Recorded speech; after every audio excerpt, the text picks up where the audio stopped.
Good morning, ladies and gentlemen. This is Alex, Senior Account Executive at GDMFX with your European session outlook for today. We'll start with the North American markets. We had yesterday the Dallas Fed Manufacturing Business Index come out 19.6 points worse than expected at negative 34.6. U.S. indexes accelerated declines in the last trading hour to finish the day sharply lower on Monday, as a renewed rout in oil prices hit energy and material shares. So the Dow Jones was 22 points down, the Nasdaq was 67 points down, and the Dixie is slightly down to 99.25 from 99.42. Biggest mover was USD Canadian dollar, 160 pips up. Canadian dollar is a resource-linked currency. It's hurt by continuing falling oil prices. USD Swiss franc 40 pips down, and smallest mover was against the Japanese yen, 32 pips down. Today we have Tier 2 news, S&P Case-Shiller home price indices year on year, housing price index month on month, market services PMI and PMI composite, and consumer confidence.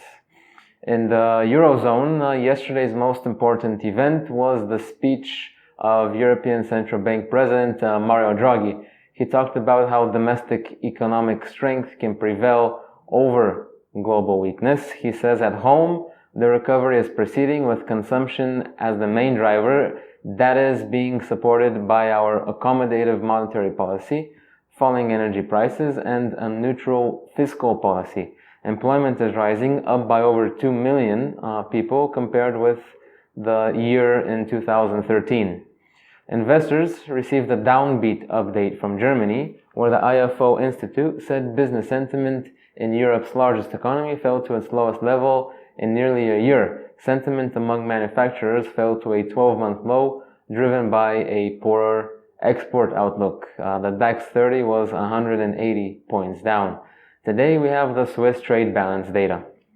In the UK markets, the FTSE 100 erased gains as oil prices began to slide again. After a higher open, the FTSE fell into the red and closed down 0.4% at 5,877. Today, we await the Bank of England's Mark Carney speech. And in Asia, China plans to slash crude steel production capacity, and this could eliminate 400,000 jobs and may fuel social instability, according to the state-run metals industry consultancy.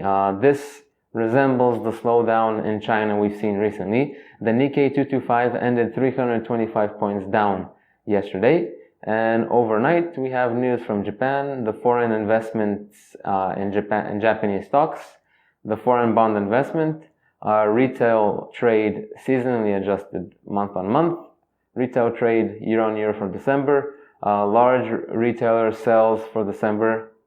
And in the Pacific, the Kiwi, it traded lower around 0.6450 as focus now shifts towards the Fed and the Royal Bank of New Zealand policy decision.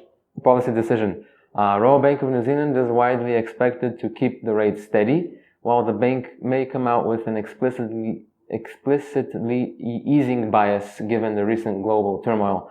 Since the start of 2016, the Australian dollar pair is closely moving in relation with the oil prices, with the Aussie now making minor recovery attempts in tandem with oil. Commodities, we had the natural gas storage change, and also we had the crude oil stock change, which inventories rose by 4 million barrels for the week. Also, we had gold with a range of $12, trading at 1,114. Silver had a range of 28 cents at 14.28 now. Crude oil had almost $3 range. This is the highlight, with trading at 29.42 now. And natural gas is trading at $2.15 at the moment with a range of 8 cents. Alright, thank you everybody for the attention. That was all for today. I'll see you next time. Goodbye.